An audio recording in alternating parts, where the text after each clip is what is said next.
Hello, hosts and travelers. Welcome to the podcast Hosting Your Home. Each week, around the world, millions of guests stay in other people's homes using the Airbnb platform. Debi Hertert looks for stories that come from these connections. Listen in as we hear stories that teach us the human side of hosting your home.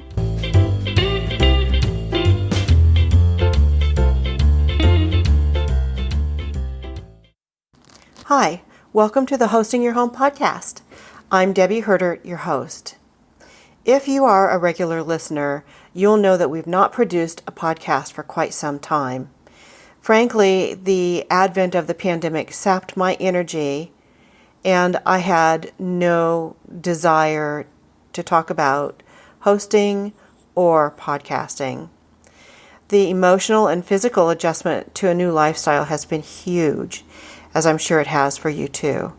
I've personally identified a 3-day cycle. I'm up one day, down the next, and neutral on the third day, then it repeats. I'm not getting enough exercise. I miss my kids. I miss my guests. I asked my husband, Rob, to have a conversation with me about how we have fared, to update you on our plans for the podcast, and to let you know a little bit about Host to Host, the nonprofit association that we're involved with, and how it has pivoted and changed.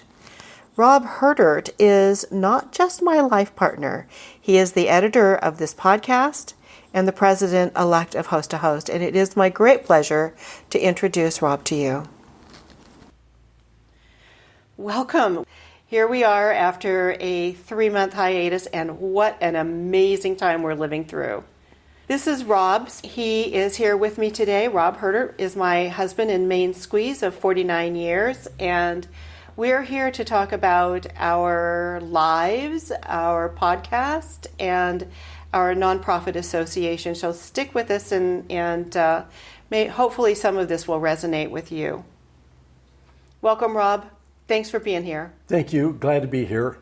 So, wow, what a life we have, huh? Yeah, it's been what a change. And I'm thinking as we're talking with listeners who are essentially all in the same predicament we are, where travel has been turned down to virtually zero, incomes from our renting has gone down to almost zero. We're not able to travel ourselves. And so it's just a phenomenal turn of events, and the fact that it's not predictable where it's going. I'd like to point out too that being a global situation, we are connected to communities all over the world because we're all going through the same thing.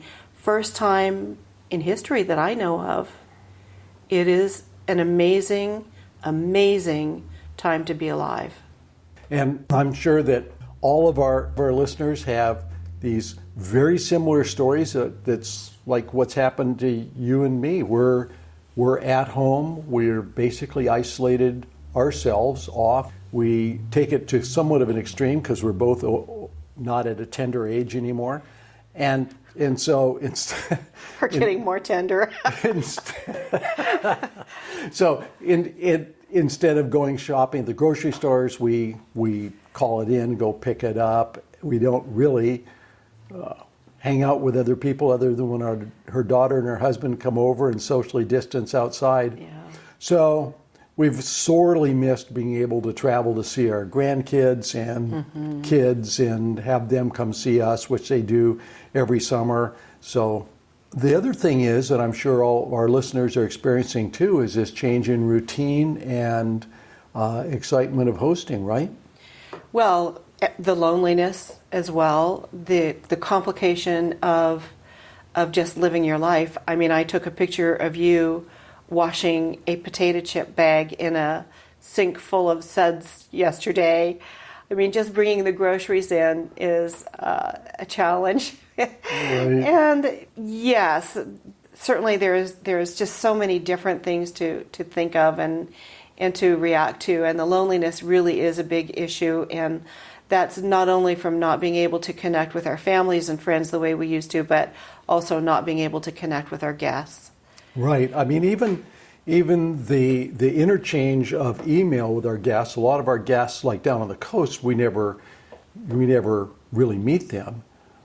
But That's true. That's but true. by the time the reservation is finished, you've had a lot of interchange with them on email and sometimes by phone, and sort of get to know them a little. That's true. We should just back up here for just a second and describe how we host, you and I. Right. So we have two rentals. One's down at the coast. It's a 2-bedroom, 2-bath. So it's a separate house dedicated to what would be normally called a vacation rental, I guess. Mm-hmm. And in Portland, we have a studio connected to our house, but with separate space. So in neither one of those situations, we're not sharing our own airspace with our guests. And I think that's, at this point in time, a fortunate thing for us. Yes, yes. So we've decided to close down our studio. And the reason that we've closed down our studio is because of our tender age, yes, but also because we do not have laundry facilities back there. And it became too complicated to think how we might be able to keep ourselves safe and our guests safe when we share the laundry issue. And at the coast, we have the separate vacation rental situation, but the county closed us down, and we just opened on the 1st of June, and so we're just now starting to accept guests. However, we did have a lot of guests before the pandemic started, so we've had to shift some of those and create a more comfortable situation for us and for our cleaners. I think what you're referring to is we've got a lot of guest reservations for the summer, right? Mm-hmm. So it's an interesting situation down on the coast. What happened was, right at the very beginning of this, I would say mid-March, there was spring break. A lot of people from Portland and surrounding areas went down to the coast, completely freaked out the coastal municipalities, and within a day, they passed a declaration of no short-term rentals up and down the Oregon coast. And that if you had any guests staying there now, you had to kick them out. So it was a very, very strong move made by these municipalities. One, we didn't object to it at all because it was probably the right thing to do. But we were also pleased to see that these municipalities handled hotels and our form of short-term rentals in the same fashion instead of just closing homes and so on. They closed everything. And they remained closed in our little area until June 1st. And what happened in Portland? In Portland, the city never really closed hotels or short-term lodging at all. There weren't any travelers, so there wasn't really any point, I think. And then also, there were places that wanted to offer their homes or their hotel rooms out for first responders, and so it allowed for that. Mm-hmm.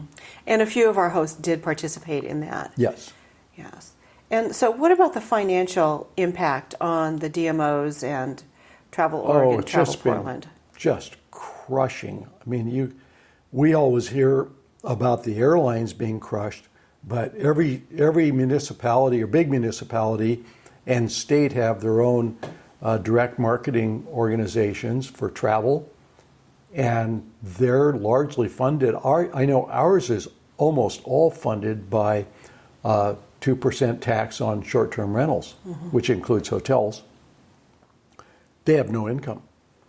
And Travel Portland had to lay off what percent of their staff? 40%. 40% of their staff. And so the municipalities, all the income that they get from short-term rentals is gone. And so it's crushing. And of course, the impact on Airbnb, we know that they had to close their San Francisco headquarters. Until 2021, yes. Their brand new building. And what was the impact in Portland? They let go 70% of the employees here. Which is huge because that was probably a 400 or 500 employee building. Yes.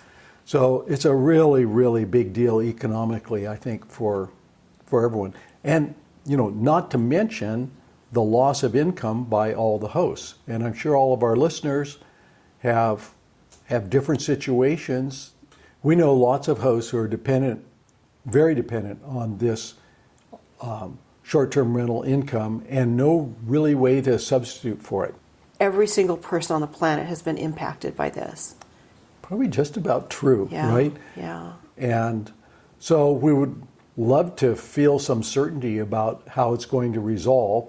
I guess one thing is true. We always listen to all these podcasts and webinars and so on about travel, and people try to project what travel is going to become. The only one thing that we do know, I think, is like Brian Chesky said, people do love to travel. They eventually will travel. Right. So this becomes a situation of, can we live through it until we can have travel again? Because for me, one of the biggest things, and I know it's true for you and probably our listeners too, is the joy of hosting. And I miss it.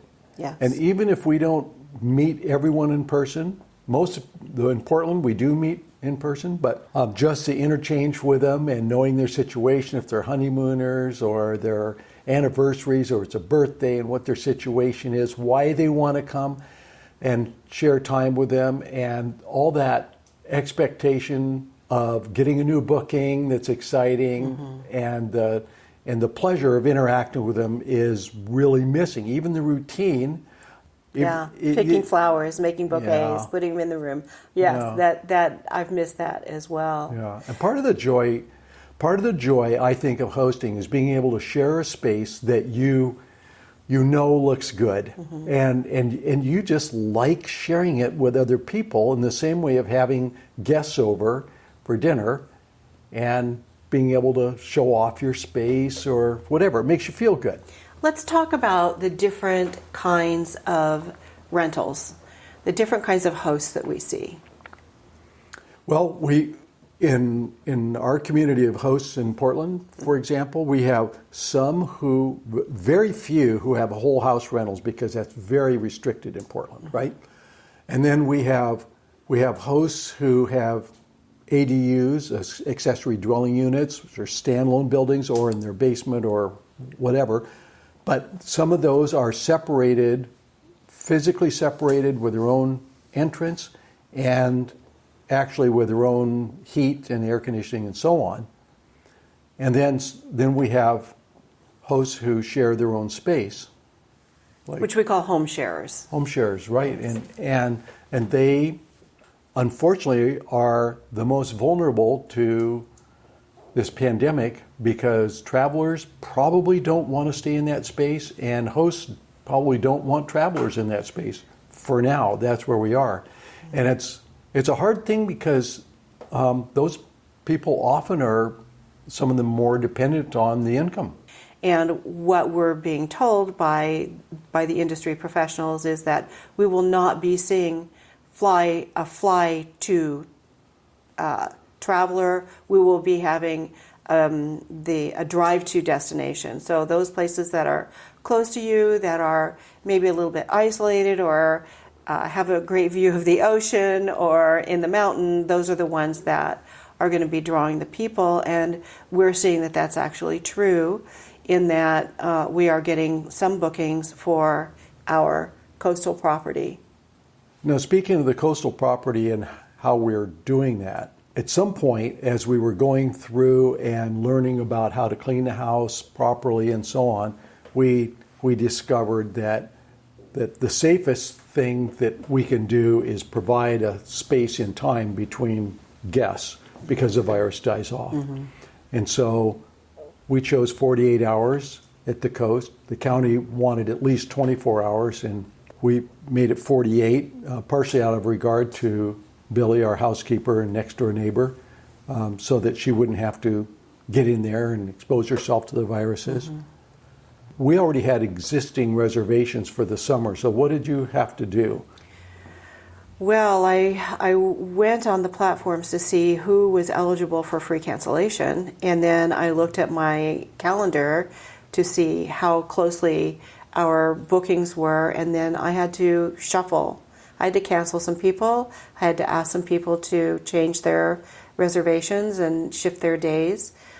It worked out. It's not perfect, but it's okay. We have a 4 to 5 day minimum now, which is fairly typical of what I like to do in the the summer, but we still have some orphan days in there that are not going to be filled. I don't expect that we're actually going to make any money this year. We'll be very fortunate if we break even, and I think that is probably a very comfortable attitude to have at this point in time. We're still in the game. We're still working. We're still interacting with some guests anyway, and that I find very therapeutic as well. I'm looking forward to doing the best we can do this year and seeing if we can do better next year. So let's talk about Host to Host, our nonprofit trade association that we established almost 3 years ago for our local host community. Sure.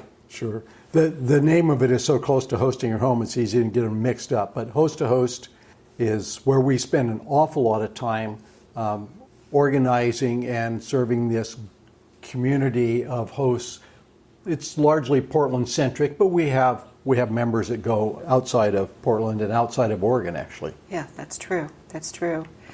So the Host to Host was established basically as an educational foundation for local hosts, just so that we could connect and communicate with each other, and developed into a very viable community of, 200, 250 members. I'm not sure exactly where we are now, because I know that many hosts are they're not hosting. They may have decided to pivot to a different style of renting, but we are working to keeping our communication open with everyone at this point in time, because the future is so uncertain. One positive impact of the pandemic on Host to Host has been our use of Zoom and having webinars and coffees. That is so true. Yeah, okay. So virtual coffee doesn't sound that delicious, but actually these things they've been really good. Well, we have for years, way before we even became Host to Host, had monthly meetups, and we couldn't do that anymore. So then what are we going to do, and how are we how will we be able to connect with our friends and hosts?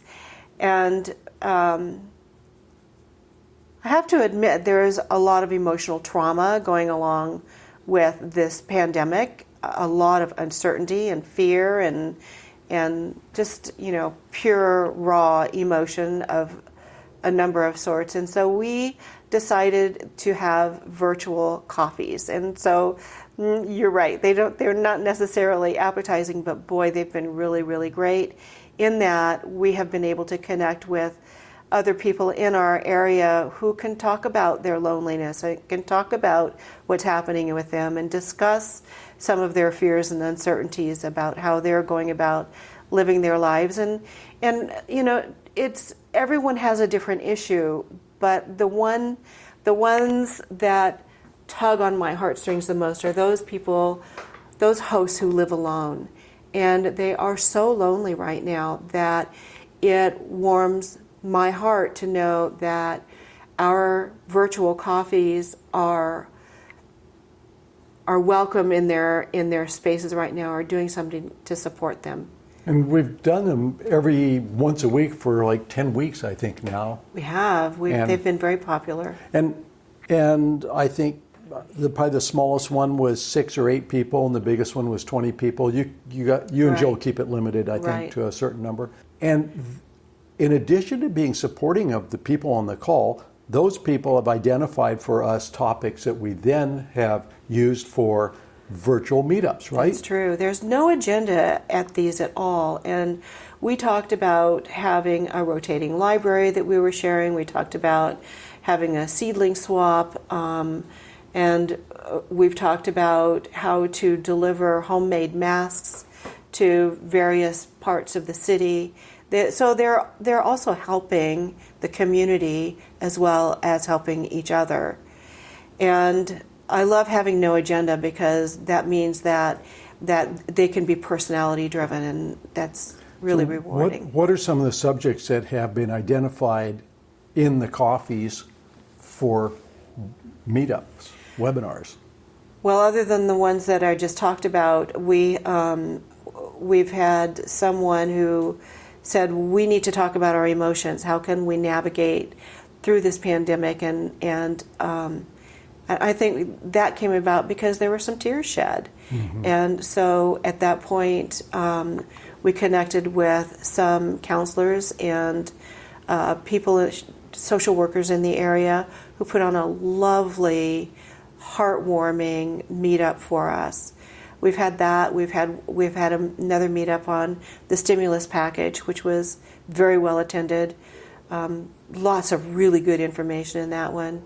We also had another one with Dirk Johnson, who's a cleaning guru who helped us understand the differences between cleaning and disinfecting and some real specific details. So as a result, I think one of the great outcomes of this is that we will indefinitely do virtual meetups, and hopefully when we can get back together and share a meal or a drink at our meetups like we always have, continue to do that. But I see these virtual meetups as having their own value because they're recorded and we can make them available to our members. That's right. And depending on when this podcast goes out, our next one is on short-term, mid-term, and long-term rentals and the differences between those. And we've got a legal team who's going to be addressing specifics regarding that. So that will be June 9. Yeah, it's like Tuesday. Okay. I don't think this is going to be out by Tuesday. But we will have a recording, so maybe some of our listeners will be interested in that. And I think this is a troubling time. And with the new riots that are happening right now, the Black Lives Matter, there's another part of hosting here that we haven't addressed that we need to be extremely sensitive to and understand how we can promote everyone in our communities. It's true. I mean, we have tried to deal with this in the past in terms of our own education about implicit bias and so on. Yes. Wow. This is one direction I'd like to take our podcast. I would like to not only tell hosts pandemic stories, but I would also like to tell stories of inclusion and turn them into some kind of a learning process so that we can understand as hosts how we can be more inclusive. So I invite our listeners to contact me if you'd like to tell your story about your pandemic experience, and also include an invitation to anyone who is feeling marginalized. I would like to hear from you as well. That'd be great. It's time to take the lid off. How should they reach you? You can contact me at Debi at hostingyourhome.com. We will have... DEBI. Thank you, dear. Rob, it's been great having you on the podcast so that people can actually hear your voice. Thank you for being here. Thank you. I appreciated being here. So, there you have it. For a while, the podcast will be pivoting to reflect what is happening in our world and how hosts are adjusting. I'm quite serious about developing a race and racism series, and I admit I don't know how this will develop. I'm aware that I don't have answers, and I don't know if I've even got the right questions.